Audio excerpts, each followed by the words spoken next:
So thank you to everyone for coming along to this webinar. Hopefully you're going to get the slides as Neil said, and they'll be emailed out to you. And please feel free to use the chat facility, any questions you've got, and we'll go through them at the end.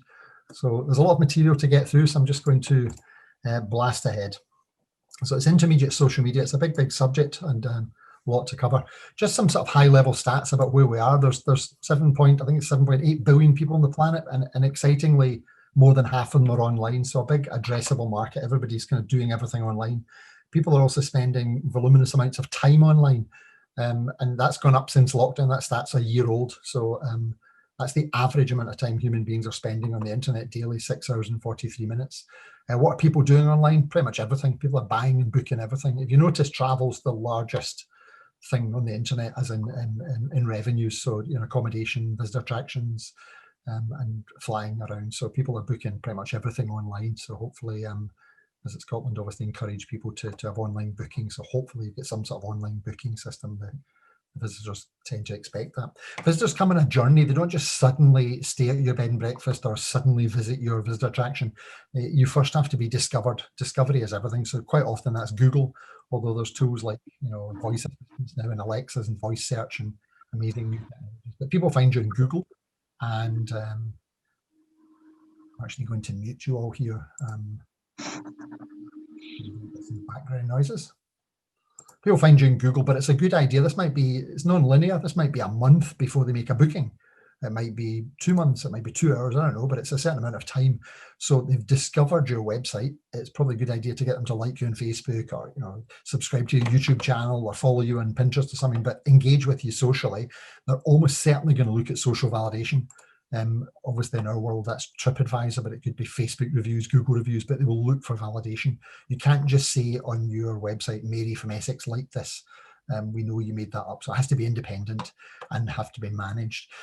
Good idea to keep in touch with people in that journey, maybe get them to sign up for a newsletter or something because we're a month from the booking, and then maybe they become a customer. So that's kind of the journey that people come on. You've probably seen this sort of funnel thing before.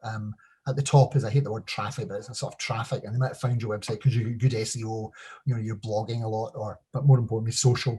They found a backlink from a social media site, and they land on a nice landing page, and eventually they go into your database, they become customers. So most people that visit the site don't do what you want them to do. Most people don't.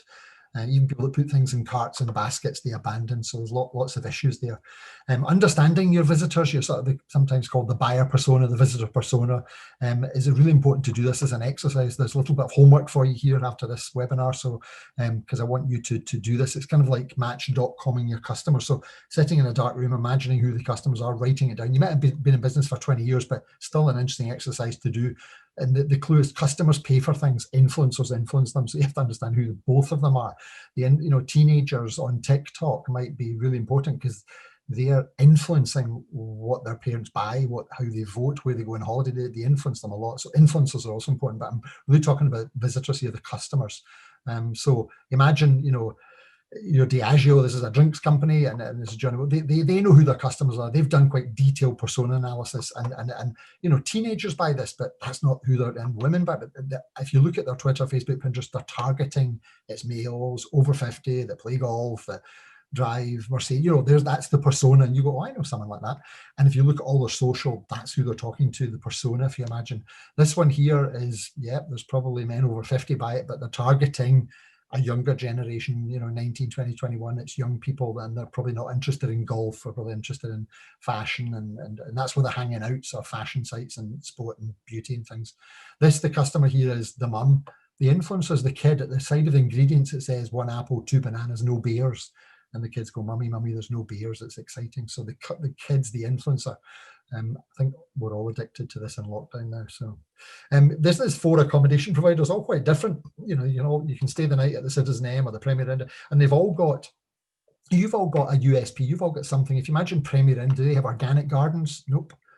Do they have golf courses? No, they don't have anything. They have nothing. Well, they do. They've got something. They've got a bed.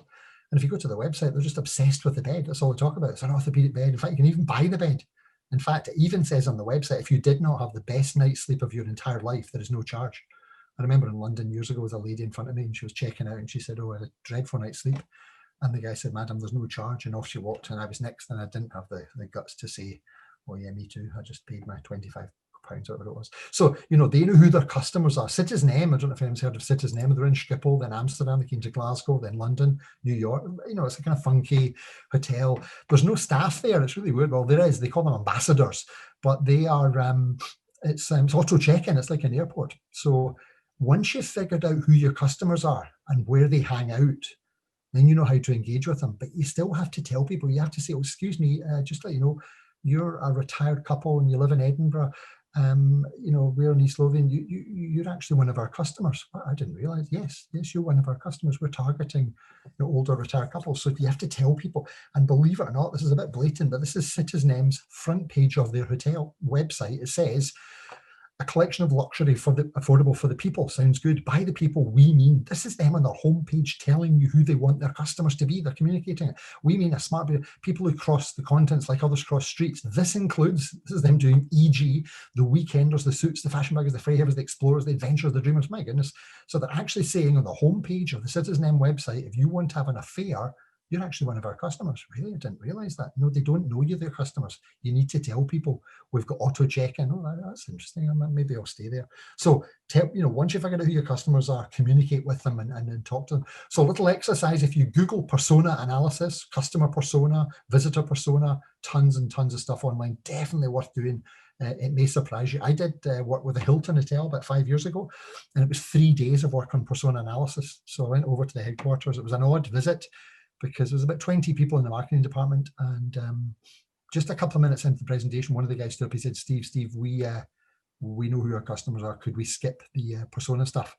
And I was like, "Oh gosh, I've got about 3 days of presentation." I was quite nervous. And I said, I beg to differ. You have no idea who your customers are. You think people that stay in your hotel are your customers. And he looked surprised. I said, "Well, look at these people." And we looked at, it's quite geeky. We looked into what was called Google Webmaster Tools in Southeast Asia and the analytics. And I said, these people want to be your customers, but they can't. They're going to the Marriott. When they heard about the Marriott, they were terrified. So, but even so, they benefited from that as well. Content's really important. We live in a beautiful country, and there's plenty of amazing imagery to share. If you look inside people's brains, there's, you're all clever people, you run businesses and entrepreneurial, but there's lots of information in your brain. Some's come through touch and sound and smell, but the vast majority has come through the visual cortex. Imagery, we respond to imagery. Humans love imagery. And if they think of the rise of Pinterest and Instagram and all the visual social media platforms, this is a Google slide. It says the 5 stages of booking a hotel. Forget hotel, the 5 stages of travel even. People are, well, first of all, there's dreaming. I'm dreaming right now going to Dubai, but you can't get out of the country. And then I'll be planning going. But when I'm dreaming, I'm on Pinterest. I've got a board. Right? I've got a board and I've put in there, you can go skiing in Dubai. Oh my God, indoor skiing. I didn't know that. Amazing. And go to the beach and go surfing, And then now I'm planning the holiday. I'm on probably on Pinterest again, oddly enough, but maybe on YouTube. I'm booking it on whatever it is, Expedia, Travelocity, some online travel agent. And then I'm there sharing all my data. And there's no concept of coming back with the Kodak snaps anymore. The whole journey is shared. So people are sharing their journey, and you have to understand that if you're producing content, it's different content for people that have maybe never appeared, or, if someone's retention, it says here, keeping that relationship going. They've visited your visitor attraction, your hotel, your accommodation, and you want them to come back, and keeping in touch with them. So different types of content. It says here, picture's worth 1,000 words. You've probably heard that before. It's an old one, but video. Who knows what video is worth? A lot more. Or infographics. Pinterest is an infographics wonderland. That's just an image, a JPEG, a graphics file with data in it. I could send you a spreadsheet. You're not even going to open it. But I could put in there about, hotel occupancy or coffee consumption, and it's in an infographic. People love to consume infographics. Lots of research, big, long, thin ones, all that sort of stuff. There's a lovely image of a little mallard duckling taking its first dive. And there's 1,000 words describing it. You're not even going. I did count. There is 1,000. But if your language is kanji or Arabic or something, this is the image. Is transcends internationalization, localization. It's an image. We all know what's happening there. So make sure you're sharing lots and lots of images. If you do create amazing content, it's quite exciting. You think, gosh, it kind of went, maybe it didn't go viral, but got lots of engagement, thousands of views and shares and comments. It was quite exciting. How would you get more use of that content? Could you just sort of repost it everywhere? Google, unfortunately, doesn't like duplicate content. Google punishes you for duplicate content. So, if you put, if you just sort of steal some content from somewhere else and chuck it on your blog, Google will read it and go, I love that blog, really nice. Hang on, I saw that in The Guardian this morning, you just copied it, punish. That's part of SEO, so unique, fresh, relevant content. But if you did post something, maybe it was a blog and maybe it was a huge engagement, it was like really successful and you thought, gosh, how do I get more out of that? You could put it in a newsletter. Google doesn't see your newsletters. They go out in an email, verbatim, word for word, and you've suddenly sent it to another 1,000 people, or do a little case study somewhere, or go on to, there's zillions of, it's not just iTunes, there's zillions of podcasting. Podcasting is really popular now with the lockdown. Go on a podcast and read it out. Read out the blog on a podcast, chuck it up on a site.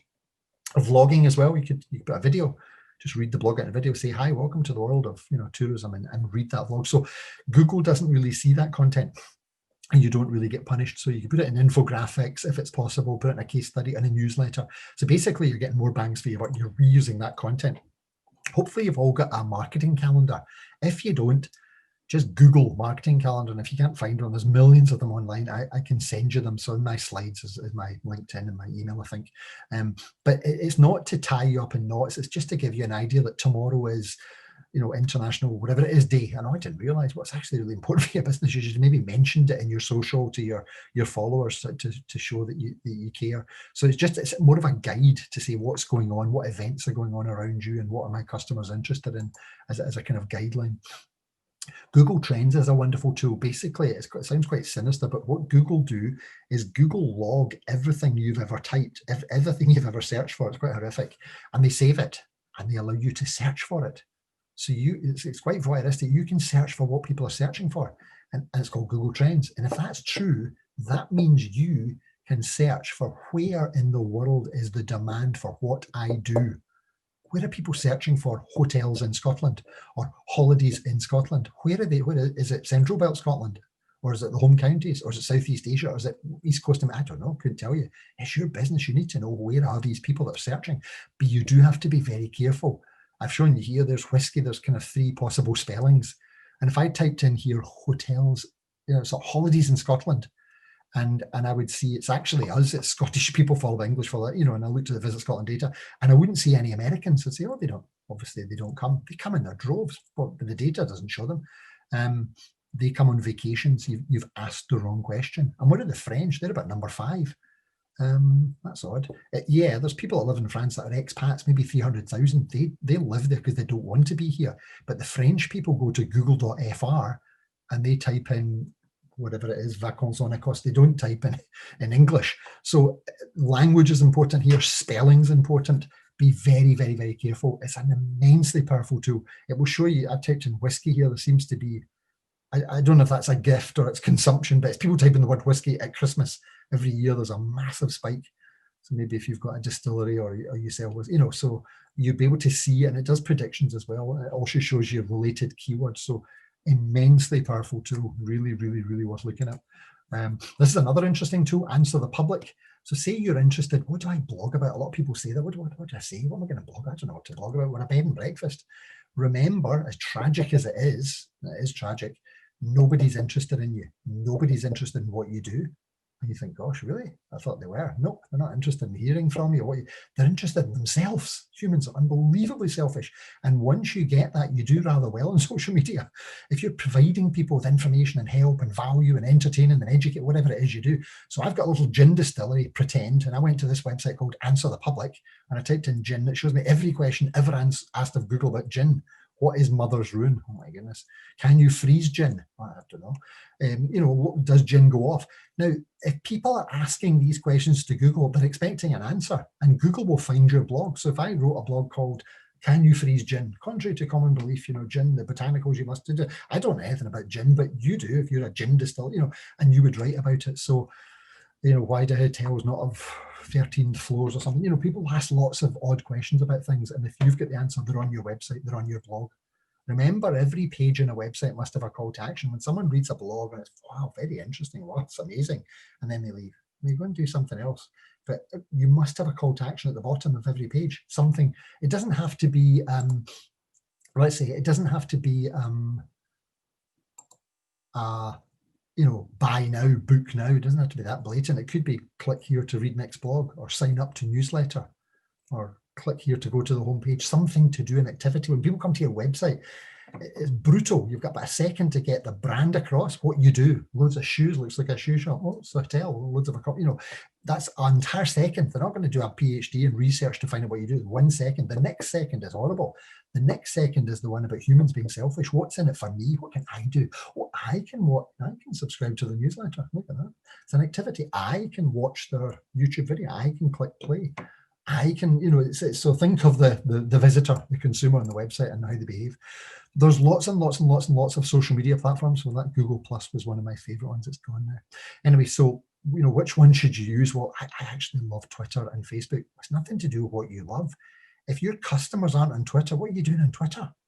They're all on TikTok or something, you know, who knows? I don't know, but that's why. Who are the customers? Where do they hang out? How do I engage with them? I remember many years ago, just over 4 years ago, Trump and Clinton fighting out in the primaries, and they were both on TikTok. And it kind of surprised me because at that time, TikTok was just teenagers, like young teenagers, 13 to 78 is the demographic was, and I was like, they can't vote. What are they doing? Very savvy campaign, because again, the teenagers are influencers. They were interested in influencers, so it's where they are. So even though I'm saying you have to figure out which ones your customers are, you probably don't have to do for Facebook. Facebook is so massive and so big, some of your customers will be there. So deciding which channels you're going to use, you can't really ignore Facebook unless teenagers. There's none there. Look, they left about 24 months ago, never to return, mainly to go to Snapchat and Instagram, mainly. But you know, they're not. It's not where you're going to influence teenagers on Facebook, that's for sure. And it's pretty much every country in the world that Facebook is ranking #1, and apart from China where it's blocked.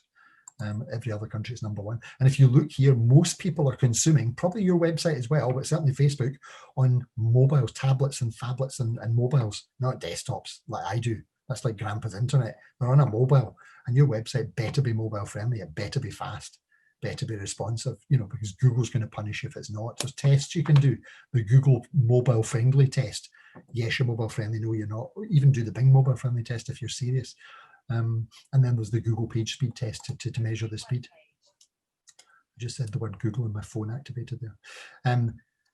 People still make this mistake. It's really weird. This is my personal profile, so it's full of daft stuff and baby pictures, and this is a business page. Okay, there's a massive difference, but I've still met some companies who are saying, oh, we prefer to run the business on a profile because we can control who likes us. And you're like, my goodness, don't ever do that. It's breaking the terms of service, and if you get caught, they'll strike you off. And you don't have analytics here. I mean, there's just so many reasons why you wouldn't do that.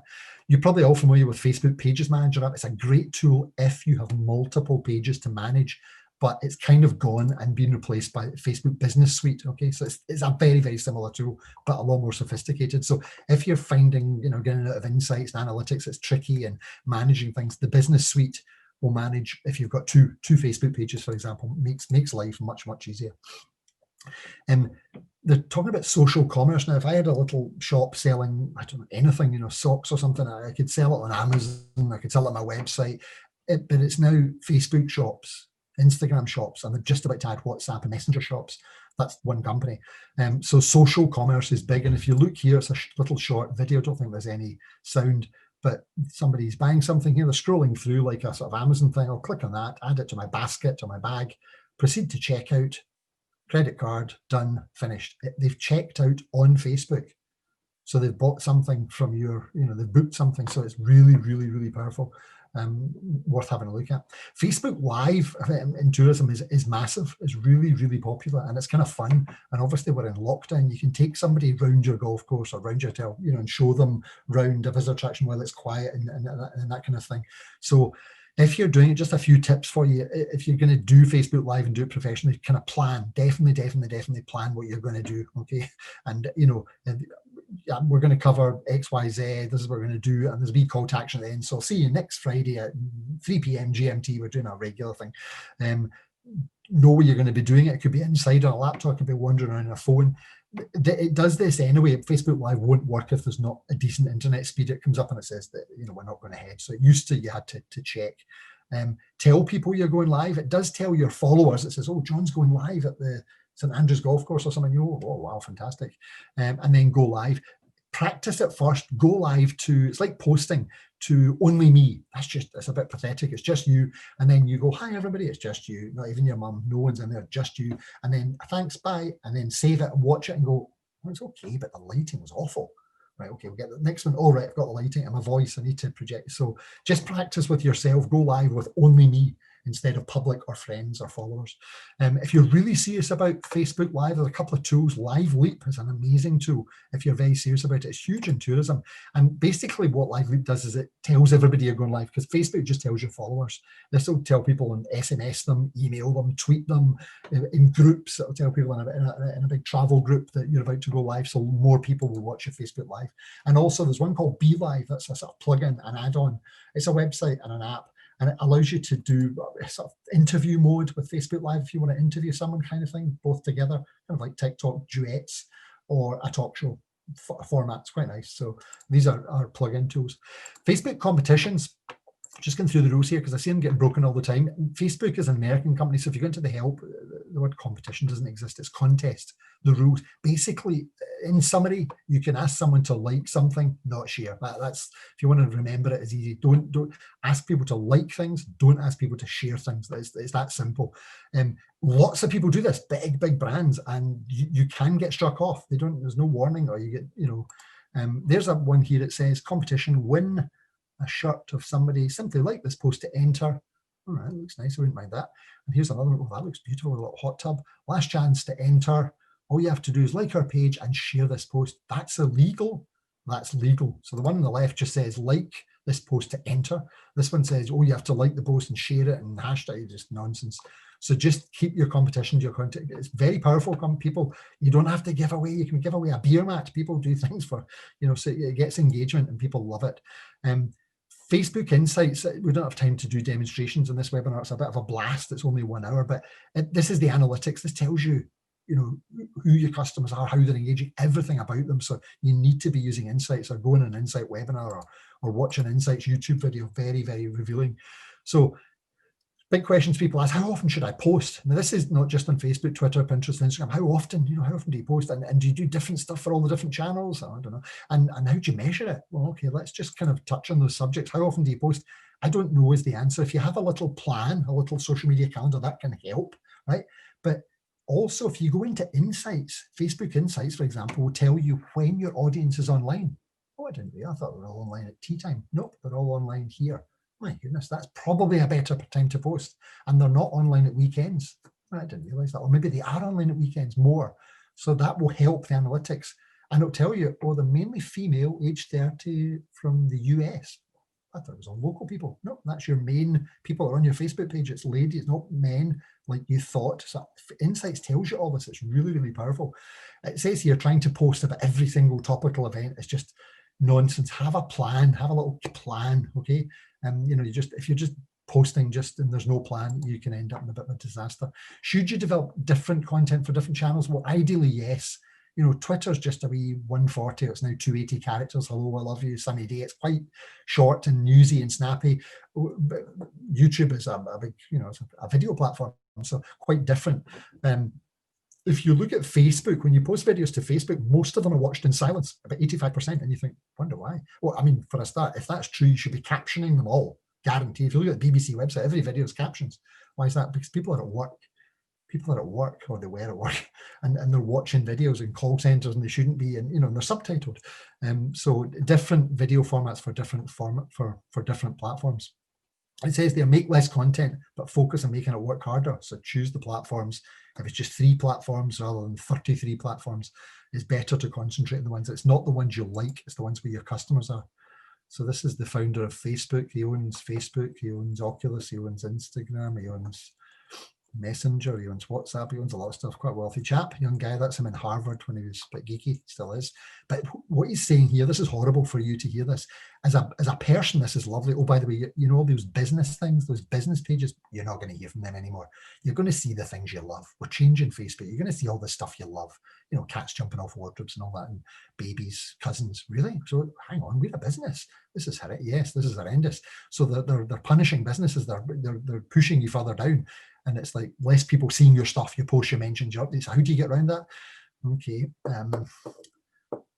There's a few ways around it. One is press that boost button. It costs money, right? I know it's only £4 for 40. I know, but it all adds up 5 times a week, and suddenly you're spending hundreds and hundreds of pounds. So, and if you're doing that, you have to measure it.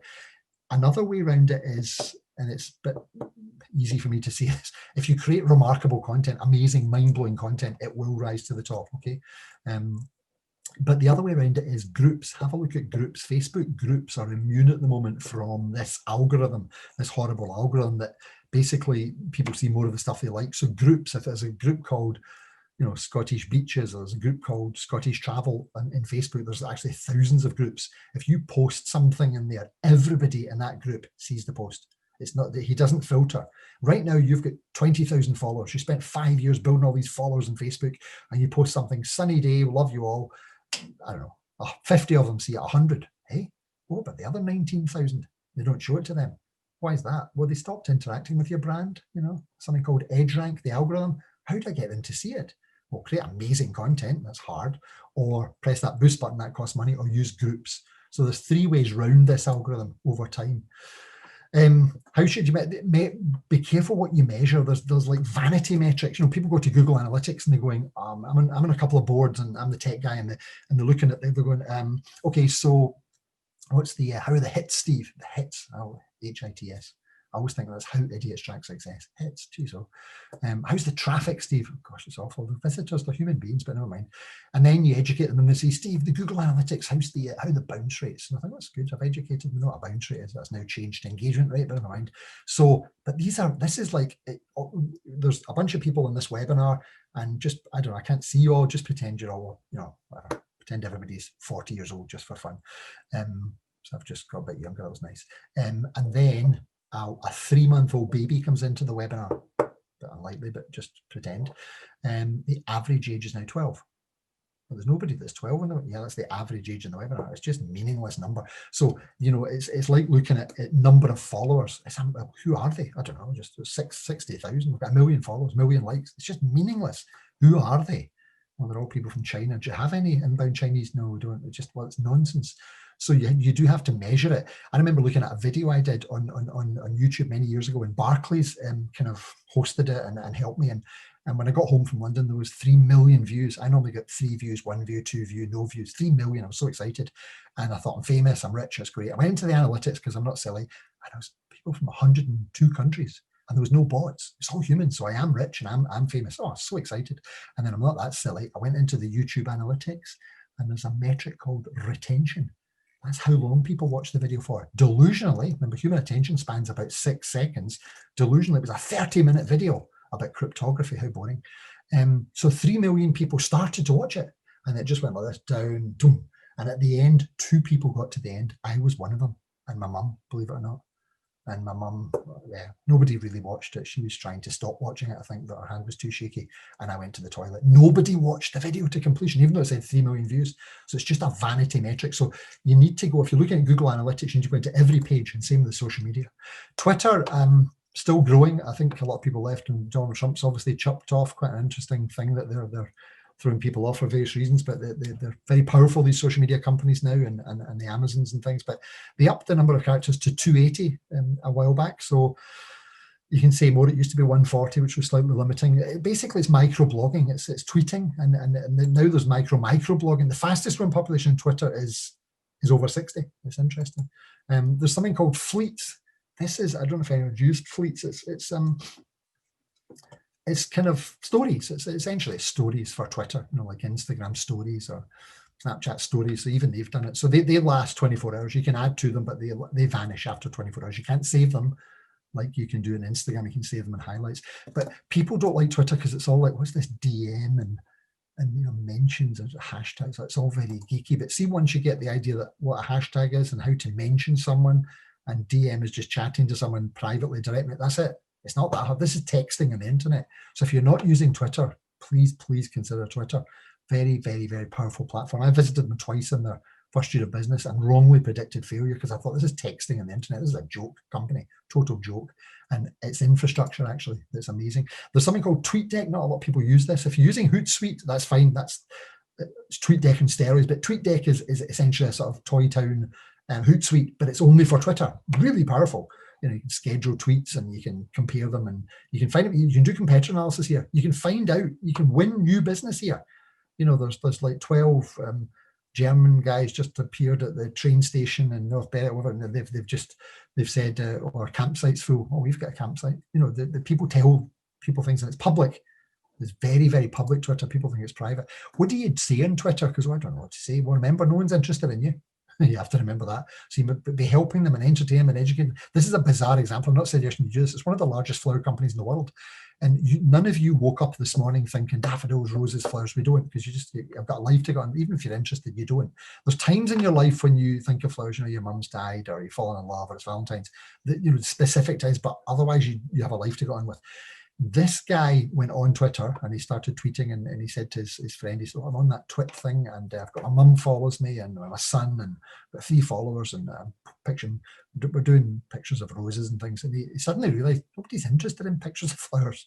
Nobody is interested in him showing pictures of his flowers. They're interested in themselves. So what he decided to do, and I'm not suggesting you do this, but it's your brand, is comedy. He never, ever mentions flowers. No one's interested in flowers. He soon clicked. And it's quite edgy comedy. I don't watch TV, so there's a lot of television stuff. And I do a lot of public speaking. I was doing a conference once and I mentioned Arena Flowers and the guy came up at the end and he said, I'm the scriptwriter for Arena Flowers. He mentioned them, thanks very much. And I was like, oh, right, okay. And I thought, God, it's quite an edgy comedy. He says, I do Frankie Boyle as well. And I thought, gosh, right, okay, good for you. Here's a girl on Twitter. She's tweeting to her 10 friends. Everybody can read it. Where in Glasgow can I get a good Sunday roast lunch? She's not mentioned a brand, but brands are listening. Twitter's are listening to American corporations are hiring chief listening officers. Who's listening? The UB chip in Glasgow. Hi, Emma. Help's arrived. Sunday roast lunch. That was a dinner for 10. Right? That was 200 quid they made out of listening. Now, what were they doing? Were they looking at every tweet? No, they'd set up Hootsuite or TweetDeck and they were looking for keywords like lunch, roast lunch. You know, she'd mentioned roast lunch. And anybody that mentions that not in Indonesia, because they're not going to come for lunch, even though they mentioned it in a 5 kilometre or 3 mile radius, they'll come. They'll not come from Dundee to Glasgow, but they'll come from Mogai or Bearsden. You know, they'll come from the suburbs, perhaps. So, you know, quite a savvy example of what they're doing. People listening. My son doesn't live at home anymore, but that reminds me of when he lived at home. My goodness, he never made his bed. I never made my bed. That was okay, but I didn't do that when I was a teenager. Anyway, so this is a bit of an odd example of a brand that's listening. Slightly rude example, but here we go. So here's Adam. He said, I've just had a reasonably large poo, my goodness, and there's no toilet roll left on the at Virgin trains. He's mentioned my 1930 Euston to Glasgow. Help. 5 seconds later, Adam, which coach are you in? This is Mike Warrington in the call centre. Another 5 seconds later, he's obviously desperate. Jay, thank you. And less than 1 minute, someone's at the door, knocking on the door. I'm going to try that at home when my son comes home next time. There's a chap here. You're liable for your actions in life. And don't get me wrong, the internet is life. It's not some Martian thing. This is life. We created this, so all the laws apply.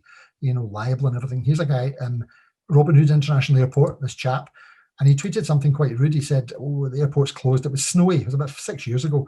You need to get your stuff together and I'm going to blow it up. Now, just by sheer chance, it was one of the guys that worked at the airport said, are we in this tweets thing, this interweb tweety thing? And he checked. He says, no, we're not. But just a few minutes ago, I just noticed a guy says he's going to blow the airport up. Oh my God, I better phone the police. So they phoned the police and the police went round to him and they charged him and they arrested him and he had a trial and he was found guilty of terrorism. And it says he just had too much wine, right? He just and tweeted something silly. But, you know, he paid the consequence, criminal record. You know, you can't travel with a criminal record to America and things, you know, so you need to be careful what you say. You're liable for what you say. This is odd use of Twitter. This is Obama and they've got Osama bin Laden. No big press conference. He just goes, I can report to the world that we've had the operation. So that the news breaks on Twitter. Twitter's where you win business. It's where news breaks. This is, you maybe saw the film. It's the 15th of January 2009. It's an Airbus A320 and it's 3 minutes into its flight and it's both engines disabled with a bird strike. And his last words were, we're going in the Hudson, and the news breaks on Twitter. That was one of the big breakthroughs for Twitter. Somebody took that photo and tweeted it. It's like, oh my, nobody died. It was amazing. And it's a very sad picture. It's New Zealand and it's February 2011. a 6.3 in the Richter scale. There's nearly 200 people dead. The dust hasn't settled, and the news breaks on Twitter. Twitter's where you'll win new business for your tourism business. Instagram is now the second largest social media platform in the world. The largest is Facebook by a long way.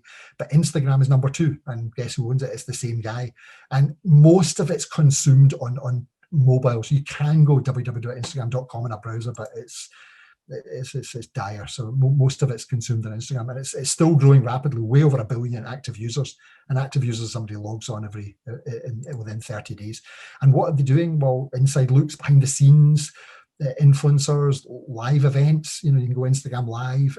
It's brilliant for travel. I mean, all the big brands are there and they're using it actively.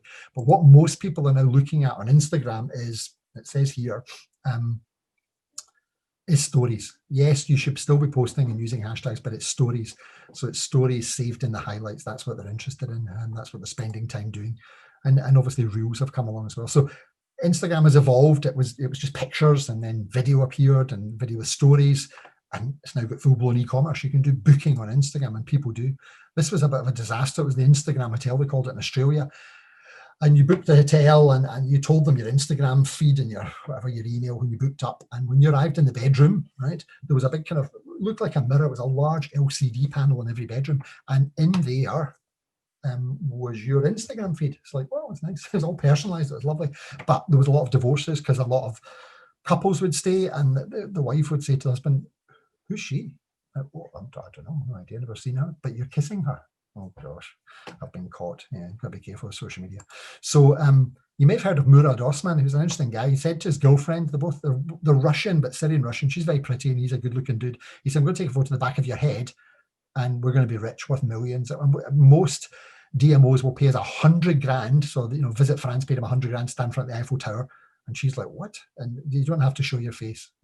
So you've probably seen the photos. There's thousands of them. It's her leading them on in a kind of enticing way. It's all very clever. So yeah, an odd brand. I think when he got to National Geographic, he'd made it. So this is checking out on Instagram. If you have a look at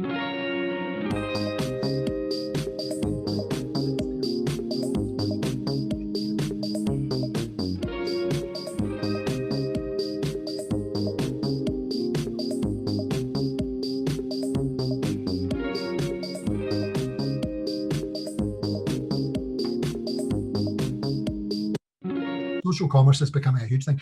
Instagram, I mentioned, people still do look at the posts and they do read them, but they're mainly looking at the stories which are saved at the top in the highlights, so you must be doing that. But Instagram Reels has come along and it's kind of fun. It's not really serious, it's kind of fun. And it I'll just give you a quick example. It's very, very, very easy to do, bizarre.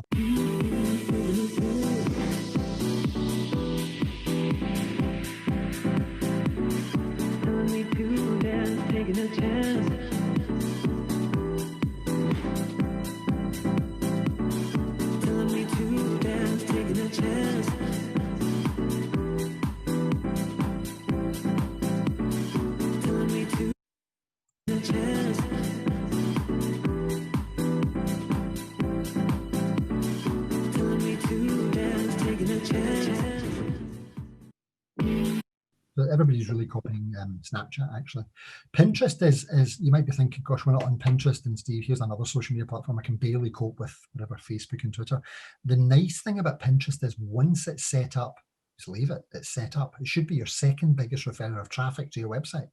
It's very inspirational. People, if want to decorate a bathroom or go to Pinterest or build a barbecue or go on a holiday. So Americans on vacations, you see them planning holidays. In fact, they open up the board. You can contribute. I'd love to come to Scotland. They have no idea where anything is. They just know there's like golf and castles. They haven't a clue. So you can say, hey, you should be coming to East Lothian, you should be coming to whatever. Tell them about things. You can actually join in these collaborative boards, and their family are putting pictures in boards. So it's an incredibly powerful platform. And each of the images, they're called pins, sometimes a picture or a video, have got backlinks, and they should be to your website, to your hotel, to your accommodation, whatever it is. There's not really many terms. You basically create boards, you give a title, you give a description, and you put pins inside the board. Mainly they're pictures, but also videos. Again, Pinterest evolved. It was just pictures, then they added videos, and then they added, this is a mind-blowing, power search. So people can search for things inside an image and then buy it. So he now does e-commerce. So you be out for dinner and you point your phone at, assuming you've got the Pinterest app, you point it at an object and it says that's a salt and pepper shaker from John Lewis, $29.99. You just buy it. So it's really, really powerful, Pinterest. So you can search inside images. Very, very, very powerful. So if you're not on Pinterest, get on Pinterest. It's fun. It's inspirational. Remember I talked about your customers. Who are your customers? They don't know what their customers are. Their customers are mainly female, mainly, not exclusively, mainly. And they're mainly, in America, it's about 90% female. UK, it's about 65%. It's beautiful imagery and inspirational stuff. And you all have gorgeous imagery and inspirational stuff. So Pinterest is a great place to share that. Don't ignore TikTok. I know I mentioned earlier about TikTok with young teenagers. The demographics change dramatically, and especially in lockdown. It's an odd format, TikTok. I don't know if any of you use TikTok, but it's quite addictive. But it's a very different format. It's this 15-second video format. But remember, human attention span, turn of the century, was 12 seconds, now 6. So even a 15-second video is quite a long video to watch. You can slam 4 of them together and get up to a minute, but basically it's 15-second videos. The company behind this is the one that Trump fell out with. So it used to be called Musical.ly. We're called Musical.ly, and the company's called ByteDance. You can read about them. But this is one of the fastest growing social media platforms in the world. It's very, very addictive. All the big travel brands are there, but not many small travel brands are there. So worth having a look at, play with. It takes about 10 seconds to understand what's going on, another 10 seconds to set up an account, and suddenly you've got a profile and you're posting stuff.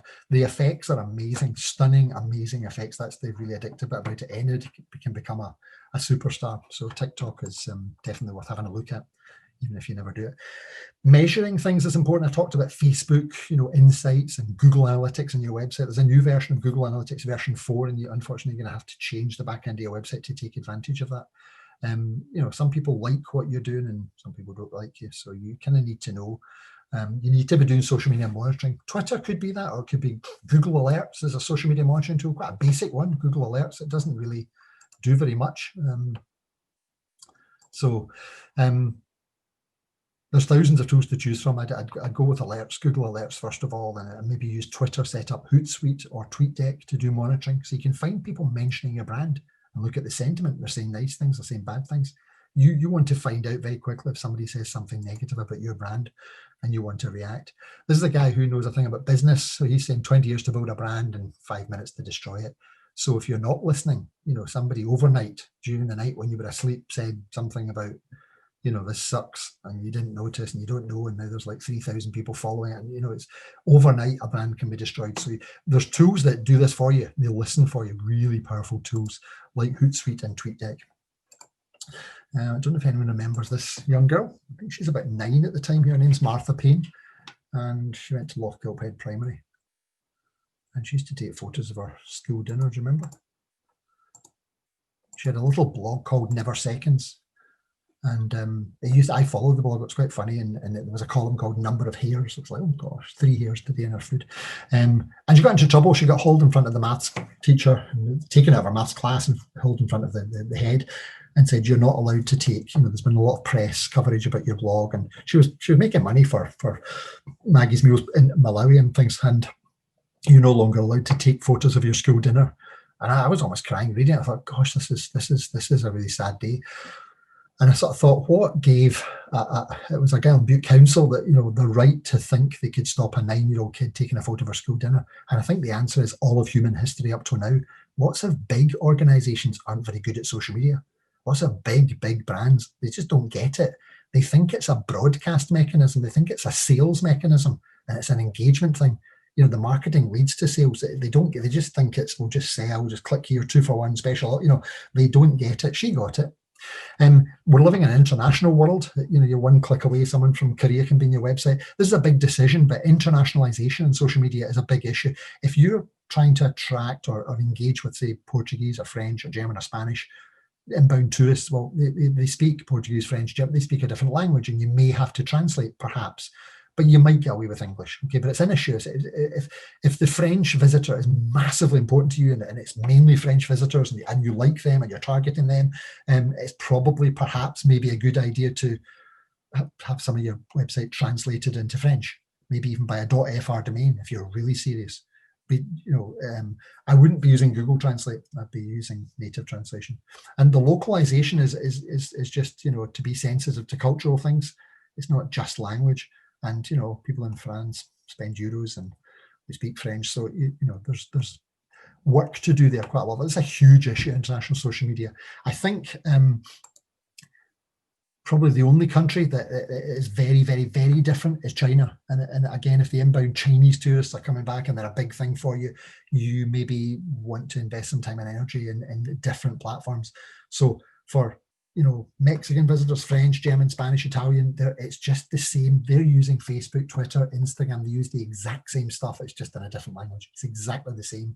And Facebook allows you to use country pages. So you can have 2 pages and you get one set of analytics. It's beautiful. Country pages in Facebook. It's all built up for internationalization, as many of them are. When you come to China, they don't have, they have Facebook, Twitter, but it's all blocked. Google's blocked. Gosh, really? So it's different, and it's there's this company will help you and specialize in this. They don't use WhatsApp, for example. WhatsApp's very, very powerful. WhatsApp for business I'm talking about here, not the one we use.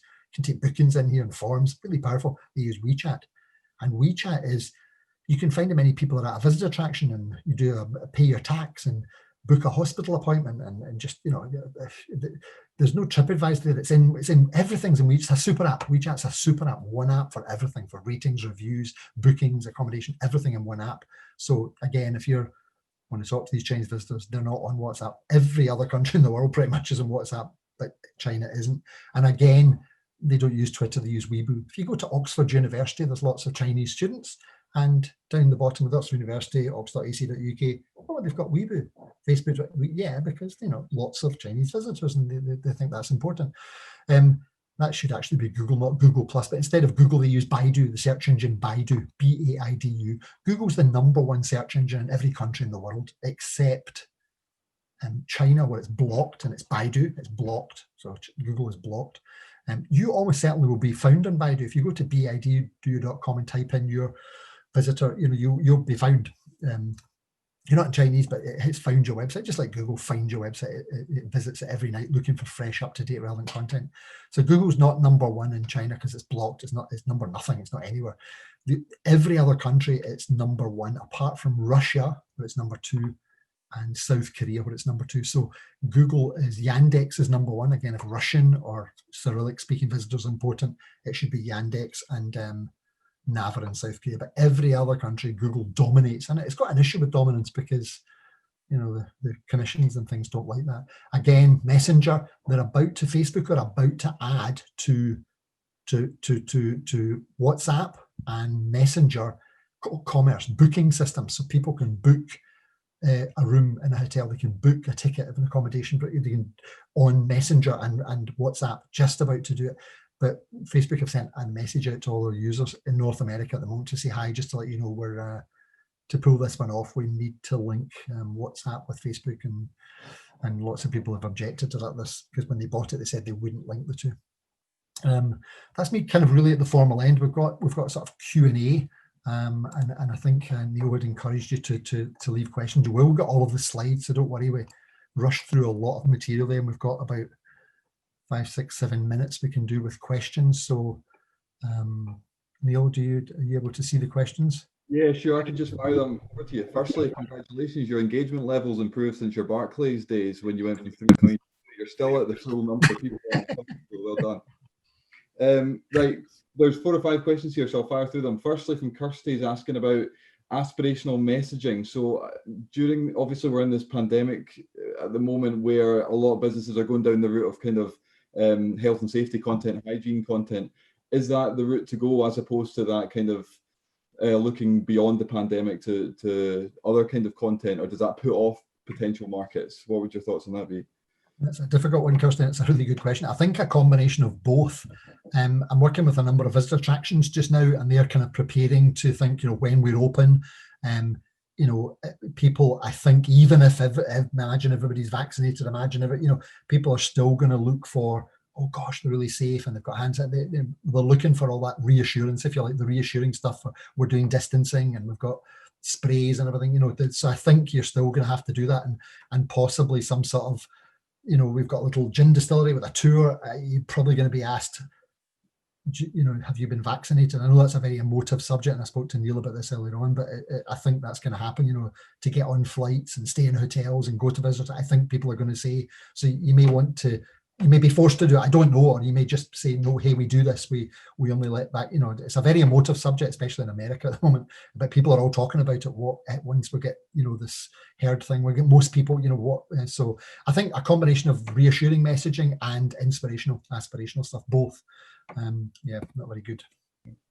Next question from Courtney is, how do you think it's best to deal with trolls and negativity? Are you best to ignore, or are you best to respond or remove the comment completely? Trolls and negative are both very, very, very different, and that's a great question, Courtney. So negative is different. So say I stayed at your little bed and breakfast and or your hotel, and I left a review on TripAdvisor. So, you know, you can leave a positive review, loved it, and that's fine. Leave a negative review, I found the room stuffy. Removing negative reviews is, if there's rules about all that sort of stuff. So if there's profanity there, they'll remove it. If you've reviewed on behalf of someone else, they'll remove it. If you've if it's over a year old, they'll review it. If it's threatening, they'll remove it. Otherwise, you've got a negative review and you have to deal with it. And here's my take on negative reviews, what you do. On a positive review, I think you should always say, thank you, I love you, whatever, be nice. You only live so long on this planet. Somebody said, you know what, it was the most amazing, blah, blah, blah, I really loved it, thank you so much. Just go thank you. It's so easy, just go thank you. I know some big fancy restaurants and thousands of amazing, gorgeous reviews, not one thank you. It's just, it feels like arrogance. So on positive reviews, dead easy, say thank you. When it comes to a negative review, it's very, very different, Courtney. So here's my take on it. This is what I think you should do with a negative review. Talk about trolls in a minute. So negative reviews, you remember the man, he was horrible. He came in and he was horrible to your staff, and he was horrible, and he's left a horrible review about your organization. So calm down, wait a day, right? Wait another day, really calm down, because you don't want knee-jerk stuff. You don't want to attack this guy, even though the emotions are like, oh my God, he's horrible, and he's just not even true what he said.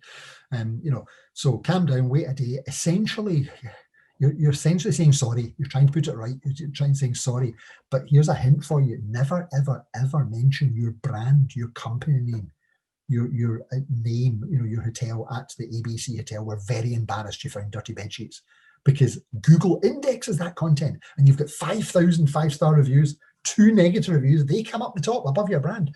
So never mention, people type ABC Hotel, oh, it says, you know, wedding from hell, dirty bed sheets. Oh my God, I don't want to stay there. And it's like, yeah, but I've got 5,000 five-star reviews. So in a negative review, you're essentially calming down, saying sorry and trying to put it right, but never mean, you just say, we're very embarrassed that you found a dirty fork or whatever it was. When it comes to trolls, that's a whole other world, because there's people they're just, you know, profanity and crazy things, and you can block people in most things, but it depends if it's personal. And yeah, you can block someone, you can block people, you can mute them. They don't know they've been muted, they don't know they've been blocked. You can block people all the time in most of the platforms, but they can just log on again as somebody else, and come back at you. So trolls is a worrying thing. I think Twitter is the really dangerous one for trolls. It's really difficult. Okay. Thanks, Stephen. Next question from Elaine. What are your views on Twitter fleets, Instagram Reels, events, etc.? So if you assume you've worked out the best platforms for your business, should you then work out the best parts of each platform to use? The options are ever growing. Yeah, sure. The options are ever growing, Elaine. And you do have to kind of keep up with this stuff. You know, the fleets are, Twitter fleets are out there. It's essentially Instagram stories. They're all copying Snapchat. You know, they've all got stories, and everything's got stories. Your calculators get stories on it. They're everywhere. So they're all very similar.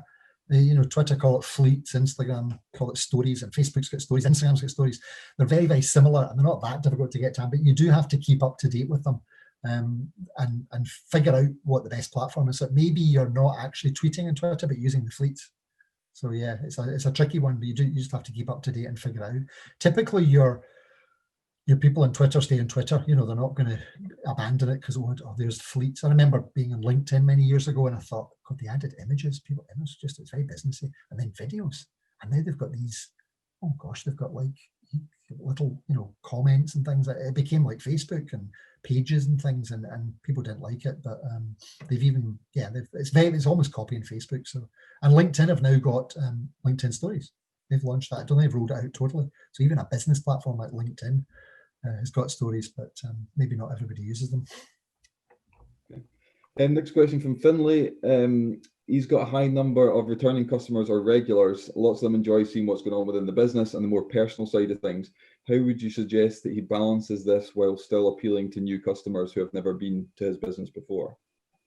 Yeah, I've seen people doing that, Finlay. This is big companies, to be fair, creating groups, on Facebook. It may not work for you if you're a tiny business, but with 1 million followers, and they would create a group. They'd break them all into groups, and people have been before. But if people say it is on Facebook, there's instant messenger. You can chat with people, while they're at the destination, or you could create a Facebook group for people who are actually staying at the campsite. There's a group for sharing knowledge and everything. So it's a kind of tricky one.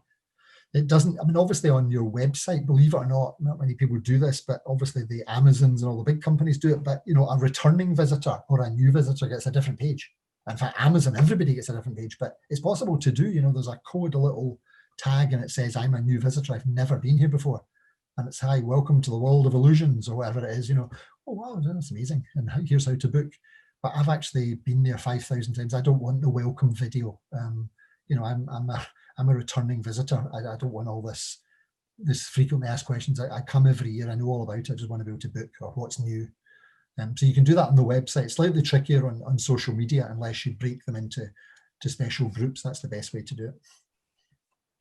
Okay, and question from Alistair, saying that he's targeting the US for customers. What would the best source be for finding out what social media high net worth Americans are using? Yeah, that's a good question. I'm not really sure about that one. I guess high net worth Americans, perhaps, depends who it is and what market, age groups and things. But I imagine LinkedIn is a business platform. It's kind of like Facebook for business. And again, there's groups in LinkedIn. There's millions of groups in there. So I would be looking at LinkedIn. It's owned by Microsoft now. They've got huge plans for it. They own so much stuff. They're talking about integrating Skype, which they own. So I'd be looking at LinkedIn for sure for business people. Remember, there's two sides to all the platforms: Facebook profile, the baby pics, Facebook page business, LinkedIn profile, that's my CV resume, and then LinkedIn company page. But there's LinkedIn groups for everything you could humanly imagine. So say it's golf that you're interested in, and there'll be hundreds of tourism golf ones as well. So LinkedIn, definitely for the high net worth individuals. Great. And then the final question, unless any come in the last minute, from Alan: do the social booking facilities link to existing booking management systems, or are they inbuilt to each app? So in other words, do I need to monitor each app to see what's been bought, or can I link to a central booking place? Okay, it's a good question. It's a really important one. So what Alan's saying, say for example on Facebook, right? The old Facebook was just, here we are, and you might want to post something. Oh, if you'd like to stay at my hotel, click here. And this isn't a post, www.myhotel.com/book, and they click there and they go to your website to book, and it's the central booking system, and it's all managed obviously, but they're not booking on Facebook. Then Facebook introduced a call to action button. It says book now. Wow, exciting, but not really. It just took you to the website. They did it. But now Facebook have got shops, not the Facebook shop, Facebook shops, plural. Very exciting. This is social commerce.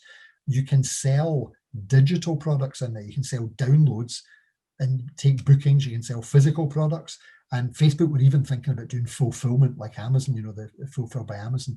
At the moment, these aren't linking anywhere. The checkout is on Facebook. The checkout is on Instagram, and it's held in there. The customers in there, they're paying with PayPal on Instagram. It's not going to your management system, unfortunately. So at the moment, there's no central booking place unless you decide to send them. But when you see the checking out on Instagram, if it's checking out on Facebook, they're paying in there. So it's not being captured and it's not centralized at the moment. I dare say that will come.